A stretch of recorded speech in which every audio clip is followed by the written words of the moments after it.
MUP Zoram Tan Kalhul Zerdon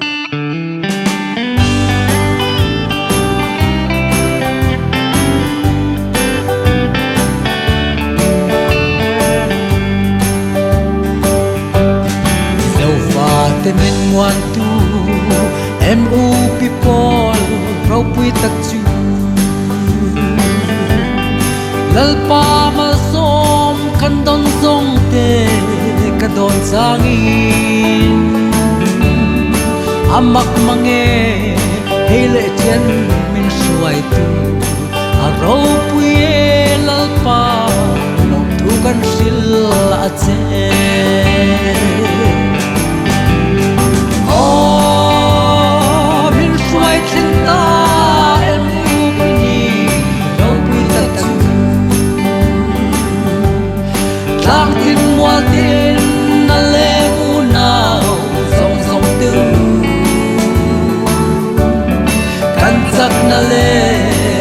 na zong ten he lim ni lo her chua khi am ten in manga man lo wa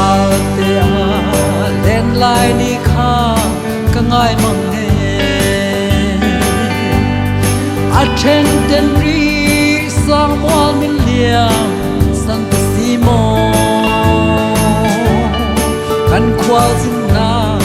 ram kan pel ma lo chuan in then na bang don lo ring non kan chan chung hian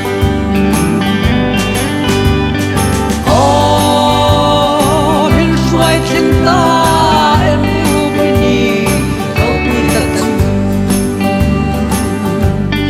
lang tin wa tin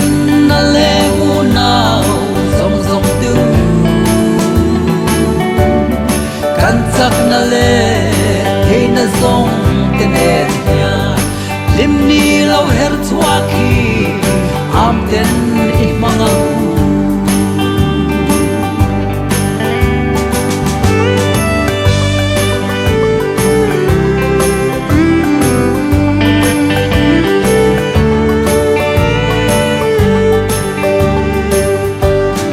kan ram le nam tan ya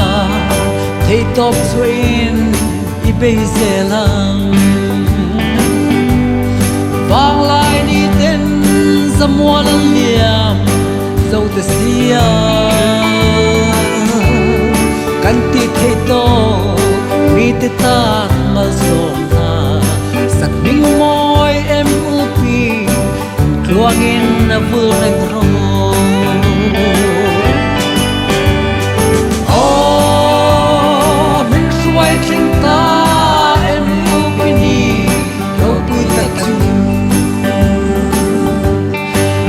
tin mua tin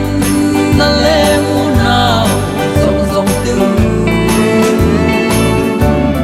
kan chắc na le khi na zong ten e ya lim ni lo her chua khi am ten ik manga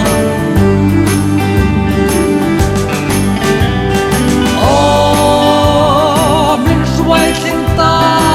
em u pini ko pi tak chu lang tin mua tin na le u nào zong zong tu